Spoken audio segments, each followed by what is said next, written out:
Today I'm going to show you how to make butternut risotto on the stovetop.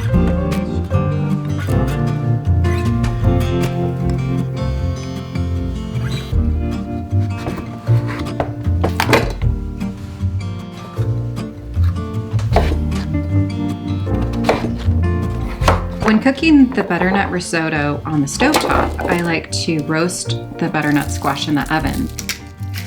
That way it's really caramelized and has a really great flavor.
I hope you like this as much as we do.